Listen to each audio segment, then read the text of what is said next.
بسم اللہ الرحمن الرحیم۔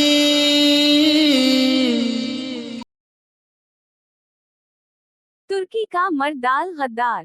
اللہ تعالیٰ نے اسلام کو غالب اور مسلمانوں کو متحد اور یکجا رکھنے کے لیے ہمیں خلافت کی نعمت عطا کی۔ خلیفہ اللہ کا نائب ہوتا ہے جو قرآن و سنت کے مطابق مسلمانوں کا سیاسی نظام چلاتا ہے۔ خلافت کا سب سے پہلا دور خلافت راشدہ کا تھا جس میں افضل ترین صحابہ کرام نے مسلمانوں پر حکومت کی اور اسلام کو ہر طرف پھیلا دیا۔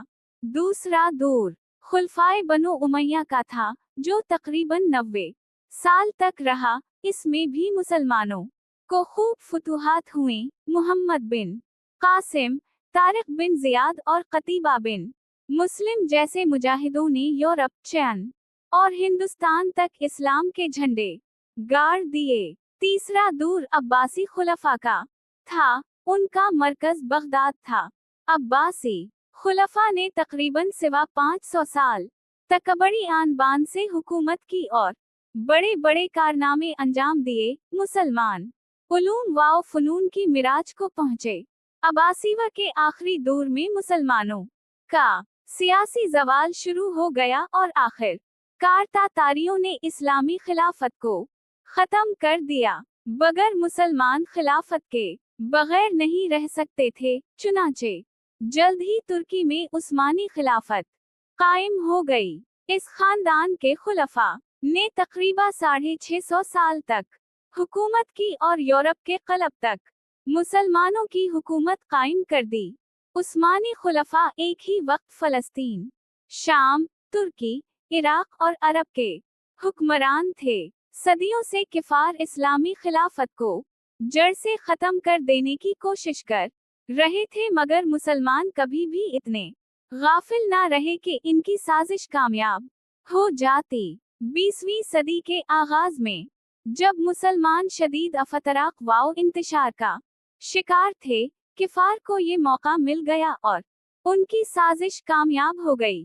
اس سازش کے اصل بانی یہودی تھے، جب کہ ان کے اعلی کار کا نام مصطفی کمال پاشا تھا۔ یہودیوں کی اس سازش کا سبب یہ ہوا تھا کہ یہودی بیت المقدس کی زمین حاصل کرنا چاہتے تھے۔ انہوں نے عثمانی خلیفہ کو بار بار بھاری معاوضے کے بدلے بیت المقدس کی زمین فروخت کرنے کا کہا، مگر خلیفہ اپنے آباء و اجداد کی طرح دین دار تھا، اس نے یہودیوں کو جھڑک دیا۔ تب یہودیوں نے قسم کھائی کہ وہ اسلامی خلافت کو ختم کر کے دم لیں گے۔ انہوں نے عثمانی خلافت کے خلاف ایک آفیسر مصطفی کمال پاشا کو اپنے ساتھ ملا لیا۔ مصطفی کمال پاشا 1881 حمزہ میں ترکی میں پیدا ہوا تھا۔ فوجی درسگاہ میں پڑھ کر حکومت کا آفیسر بن گیا تھا۔ وہ شروع سے آزاد خیال اور عثمانی خلفاء کا مخالف تھا۔ خلیفہ عبد الحمید دوم کے زمانے میں اس نے ایک خفیہ جماعت بنا کر خلیفہ کے خلاف ساز باز بھی کی تھی، مگر گرفتار ہو گیا تھا۔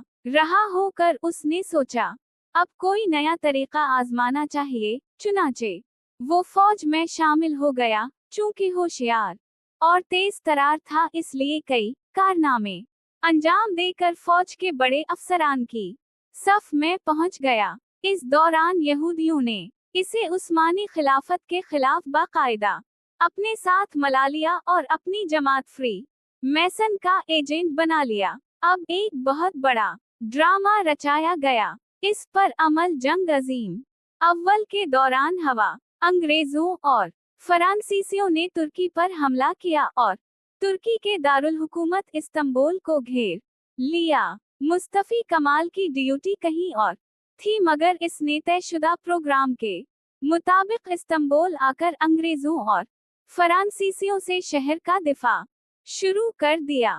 پھر منصوبے کے مطابق انگریز اور فرانسیسی پیچھے ہٹ گئے اور ہر طرف مشہور کر دیا گیا کہ مصطفی کمال کی وجہ سے استنبول بچ گیا۔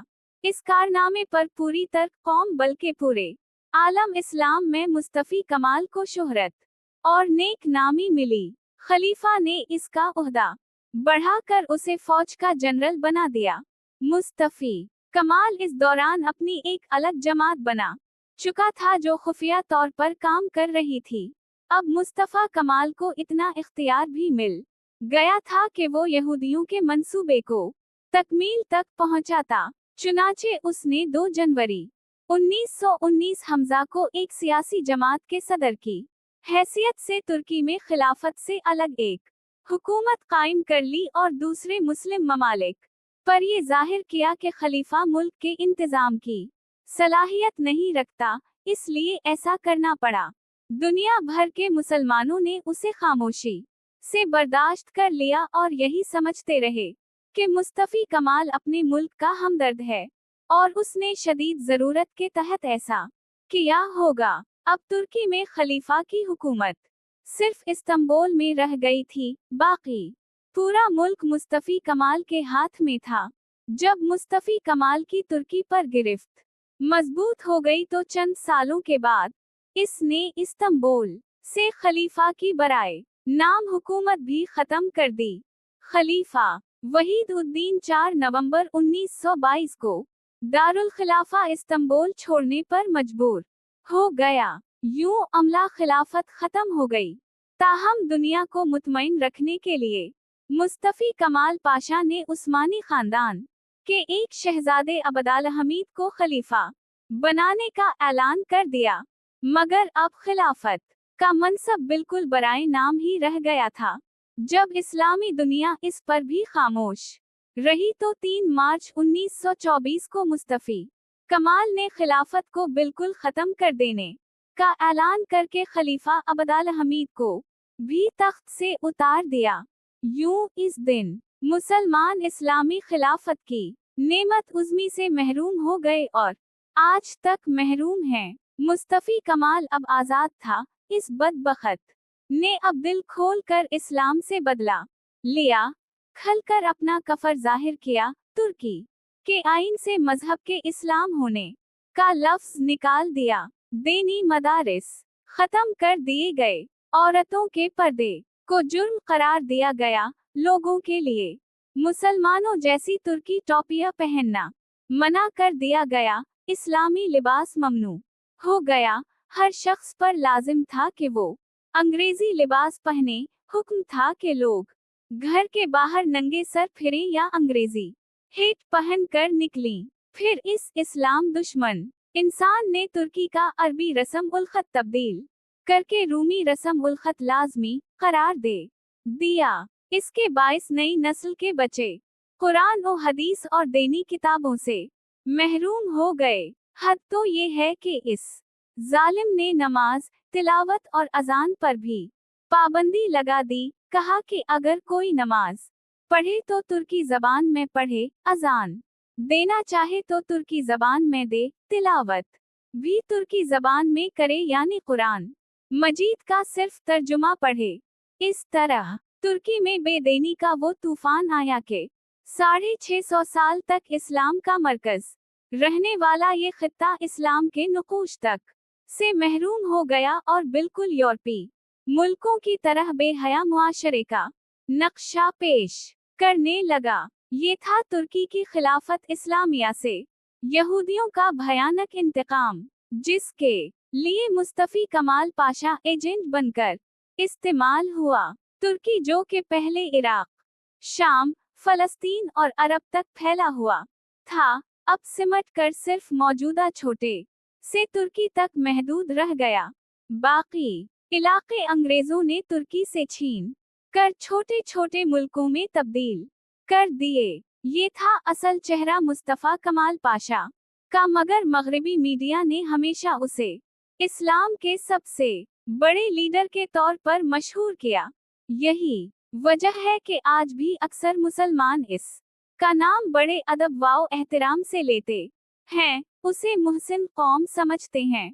हालांकि मुस्तफी कमाल पाशा का नाम मिल्लत इस्लामिया के चंद सबसे बड़े गद्दारों में शुमार करने के काबिल है। ये आस्तीन का सांप 10 नवंबर 1938 को मरा। इसके चेले चाणक्य इसके बाद भी तुर्की से इस्लाम को मटाने का काम करते रहे। फिर यहूदियों ने भी बहुत जल्द बरतानिया और अमेरिका की मदद से फलस्तीन पर कब्जा कर लिया और बीत अल मक़दस भी मुसलमानों से छीन लिया। तुर्की आज तक अपना खोया हुआ